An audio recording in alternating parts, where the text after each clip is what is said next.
there's a lot of people today who I've known for 20 years that don't know my right name. The only place I get called Lorn is at home. So by the family. So now that I'm older, they call me Lorn. But when I was playing, it was always Gump. I got it pinned on myself, really, when I went to play junior. You got to give all your statistics, and you had nickname, and I put Gump down, and it stuck. I can remember the first time I saw him playing for the New York Rangers.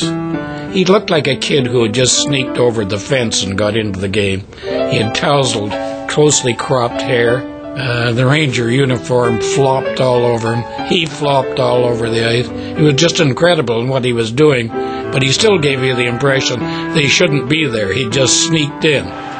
Gump came to the Rangers in the early 50s, and they had become a very Humpty Dumpty team. And the first thing he did was win the Calder Trophy as the Rookie of the Year. Now, when you're the Rookie of the Year, you got one hell of a career ahead of you, right? Wrong. I went in and asked for a $500 raise and ended up in the minors. Not like now where they ask for a $5 million raise and get it. Somebody once asked him, which team bothers you the most when he was with the Rangers? He says, the New York Rangers. That, of course, is Gump. I mean, he always had a quick flip answer for you. And you know what? He was right. Gump's coach in those days was Phil Watson, who was nuts. And the interplay between the two was almost like a comedy team, except that Gump didn't think it was funny and Watson didn't think it was funny. He was the type of coach that when we won it was I, and when you lost was always me. He pointed at me or somebody else, but most of the time me. He called me a beer belly one day, and I said, I don't drink beer, I drink VO. And I said, not only that, I was here when you came, and I'll be here when you are gone. And the next week he was gone.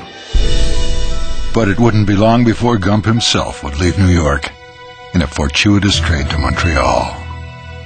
When he came to Montreal in the trade with the Rangers in the mid-'60s, his equipment arrived, and he likes to tell the story about how it was all laid out in front of him in the dressing room. And Toe Blake came by, the coach. And Blake said, when's the rest of your equipment get here? And Gump said, that's it. He said, Blake looked at me and said, you're crazy. I wore shoulder pads all my career, the same shoulder pads from junior right through pro. They were about as thick as a quilt, but you're not supposed to get hit in the arms anyway, you're supposed to catch them, so that's what I kept telling myself. In 1965, in his second season with Montreal, Gump was at the crease for the final do-or-die Stanley Cup game against Chicago, but getting the injured star goalie fit for this match had required drastic action. I took a medicine that they had to get permission from Ottawa to give it to a human. It was only given to horses.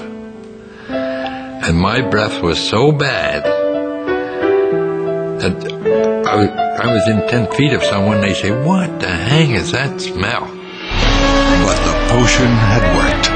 Gump had shut out the opposition to win the first of his 4 Stanley Cups. I don't know if there was a goaltender who's ever played who let it all hang out with his emotion facially when they would score against him. I remember he used to drop kick the puck into the crowd. If he got mad, he'd fish the puck out of the net. He could do it really good. They would go right up over the glass and into the crowd. That was him, and boy, that was the kind of closeness that fans were able to have with the players in those days. On the ice, Gump was fearless, but his fear of flying made road trips with the team unbearable. So Sam Pollock, the general manager, sent him to the team psychiatrist. I went to a shrink. The shrink told me, he said, the only one thing I can tell you, change occupations. I looked at him, I said, change occupations? Are you crazy? And I went to Sammy Pollock, and he said, what did the doctor tell you? He said, to change occupation. They fired the shrink from the Canadians. Gump was always the curmudgeon on and off the ice, even when he decided to hand in his notice. As always, his better half was the first to know. I phoned my wife when I quit Canadians. I said, I'm quitting. She says, come on home. And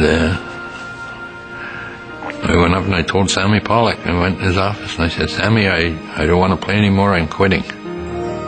But Gump wouldn't be away from the game for long. This was the expansion era. Good goalkeepers were always in demand. The Minnesota North Stars soon had him in the crease until he retired from the game in 1974. I mean, there'll only ever be one Gumper in hockey, and it was him, and he played that role. He was able to carry that image right through to the end of his career when he was playing in Minnesota. When you're playing, you figured it'd never end. But it ended, and I was happy with my career. I don't owe any money. Thank God for small favors. Thank God for a good wife. And everything I own, I can thank